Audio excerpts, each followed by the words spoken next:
Hi, everybody. I don't know how I'm supposed to go on after science. I've been a huge fan of hers for a number of years, and when I came and just sat down in the second row, and they're like, "You're next," I thought about running out the back door for my life, because nothing I'm about to say is 1/100th as impressive as what her and her husband have accomplished. So thank you for inspiring me to do what I do, and hopefully everyone else is inspired as well. So I'm just going to talk a little bit about a very short time about myself, and then get into what I think is really more important, is just how to really be authentic in this world where everyone kind of feels a little robotic.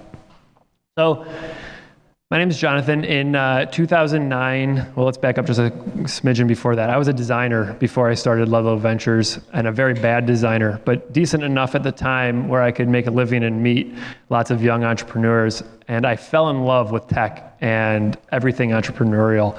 And the way I was attaching myself to these companies was I was designing for them. I was doing like very basic UI, UX things for a whole number of companies, mostly web-based at the time. And then this thing happened where I had this epiphany where I was like, wow, I'm terrible at this. And then even worse was the companies were starting to notice, and they're like, you know, you're not so good at this, so we're gonna look for other people to do this. Which was problematic because, again, like I lived for working for these companies, so I very quickly went into like damage mode. And thankfully, my wife is like very calm and collective. I am like, I get a paper cut and you like pass out and fall on the floor. So she just was like, calm down. We'll figure out a way to help you, continue to work with these companies. So. Just back up for one second. So in 2009, I took some private capital and started investing in companies. I had zero idea what I was doing. So I live in Detroit. Should have mentioned that. Detroit, Rock City. Anyone here from the Midwest? Oh, that's like half the room. This is amazing. All right. So I'm talking to nice, good, down-to-earth people. Not that anyone from outside that area is not down-to-earth. So anyone from the West Coast? Great, wonderful people. Yeah, okay, so, okay. East Coast? Amazing. Yeah, so I came out here to the West Coast, and I knocked on every big VC's door, and I said, I don't know what on earth I'm doing, but I know I want to work with entrepreneurs, and the only way I can work with entrepreneurs is if I invest in their companies, because I don't have the skills to create a company of my own. And they all looked at me like, good one, what are you really doing here? And I was like, nope, that's really it, please help me. And so thankfully, a few people were just very kind and wonderful, took me under their wing, started teaching me a little bit about what it meant to be a venture capitalist.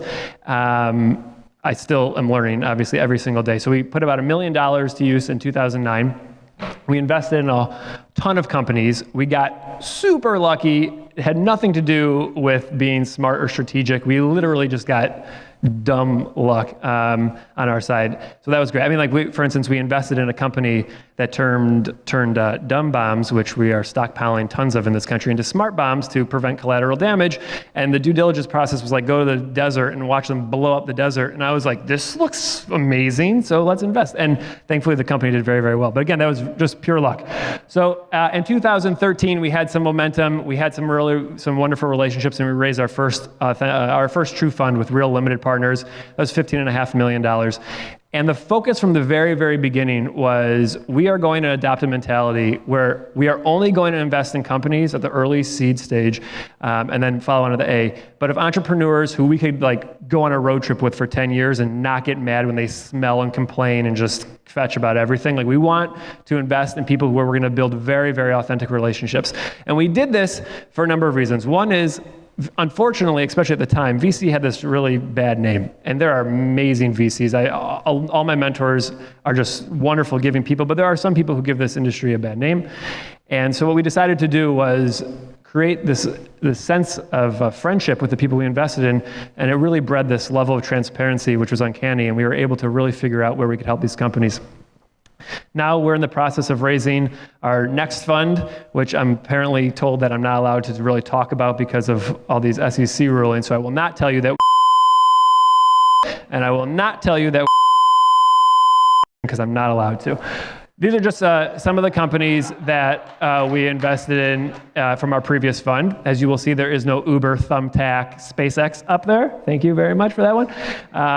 But there are a lot of young, up-and-coming companies who I'm very, very proud of and very excited to, who I believe are on the cusp of some very big things. Most importantly, let's figure out how you stick out. There's so much noise, especially now in this system. I have 6 minutes and 57 seconds to teach, at least tell you how I try to stand out from the crowd, and hopefully you can glean 1 or 2 nuggets from it.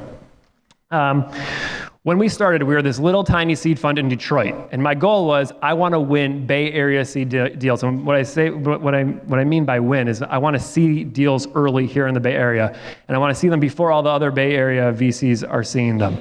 So great, a little bit of an uphill battle there. So I had to be scrappy and creative. And there's a little, I've said this before, but there's like this internal dialogue I have with myself is like, there's like pushing the limits of like trying to get someone's attention, and there's like restraining order.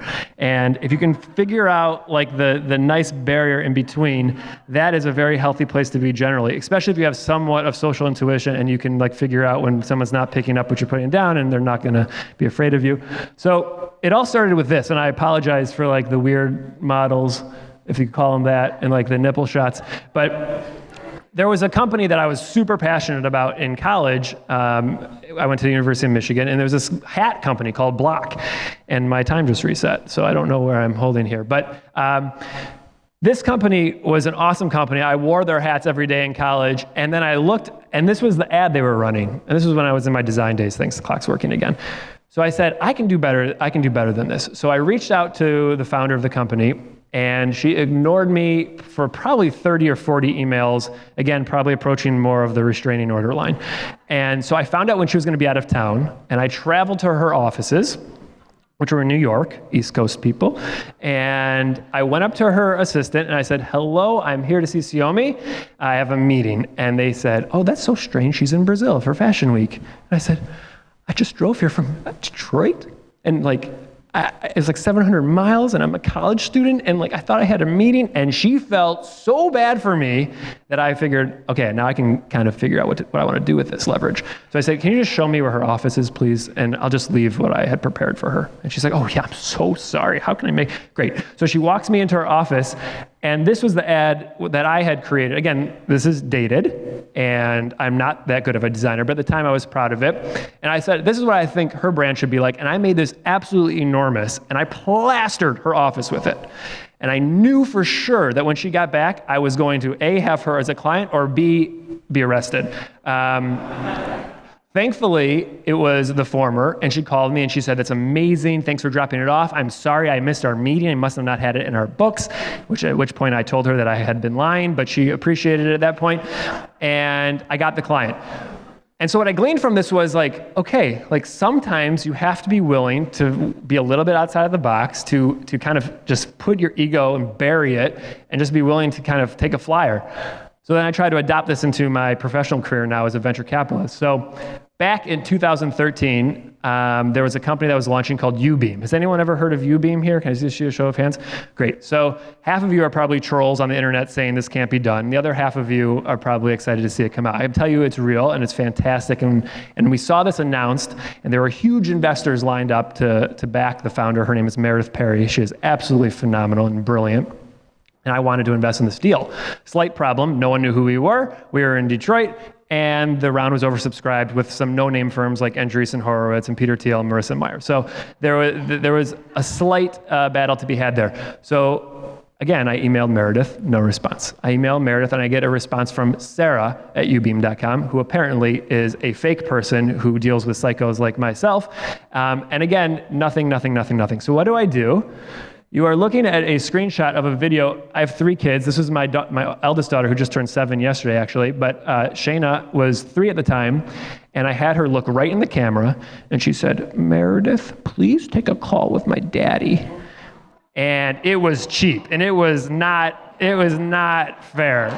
But I will tell you that I sent it to Meredith, and she had never replied to me before, and she responded with some, I don't know if this is being recorded, so I'm not going to say exactly what she said, but it was like kind of like, you're a bleep, but okay, let's jump on the phone.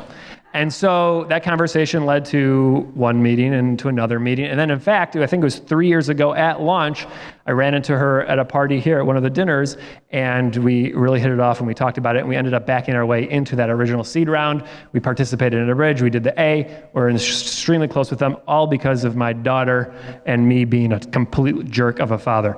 But that's how it started. So I'll just give you another example. And all this comes down to authenticity. I think people are so starved of authenticity. When I come up and I'm meeting someone, whether it's an investor, whether it's a founder, whether it's someone on the street, someone working at Starbucks, and they just are not showing them true selves, I'm totally turned off. But yet when I meet someone in the same exact position, and you get this sense of that they're really being true of they're true to who they are, there's just this amazing connection. And the likability meter goes from like, I don't know, I'm going to get in trouble here, but like Hillary Clinton to like, someone way more likable.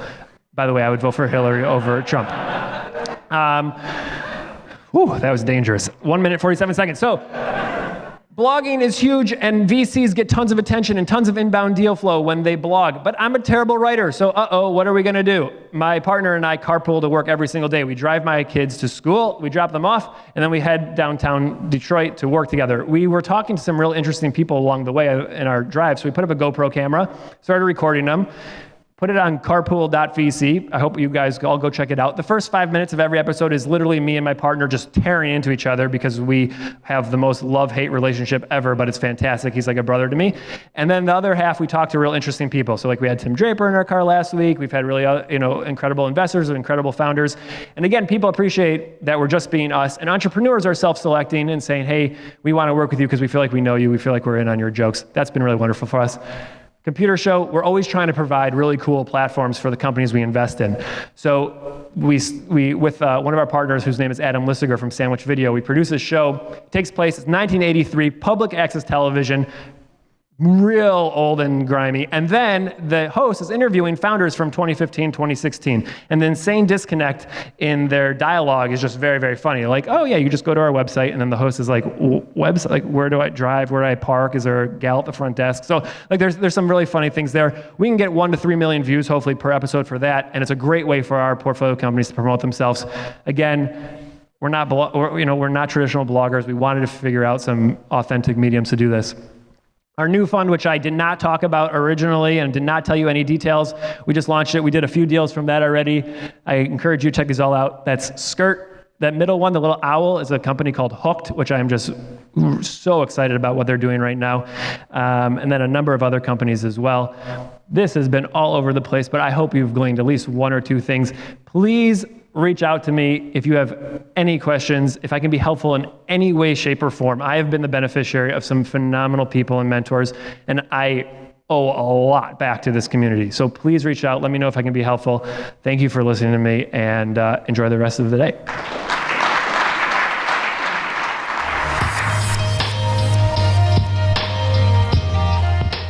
Hey everybody, let me tell you a little bit about InVision app. I use InVision app all the time with my designer, my product manager, my growth team to share mock-ups of our products. We take those mock-ups and we design them and we send them to clients, to partners, to investors. And we say, here is an InVision link. Open this on your iPhone, on your Android phone, and you can click through and see what this product that we're making is like.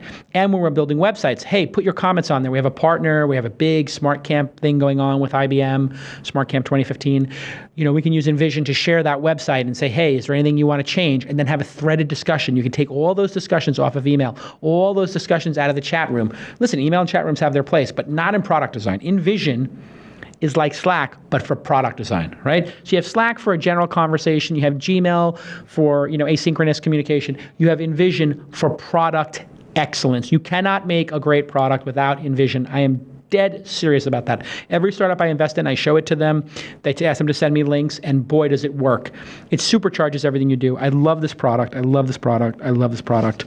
Get out of email, get out of chat rooms, and do what Twitter, Airbnb, Evernote, Adobe, and many more are doing. Prototype what you're doing in InVision. It just makes designers and teams and founders so much more efficient. Go to InVisionApp.com/twist for 90 days free. That's their starter plan, free for 90 days, only at envisionapp.com/twist, envisionapp.com/twist. And everybody thank Envision App on Twitter. I thank them for making a great product and for supporting independent media like This Week in Startups. Let's get back to this amazing episode.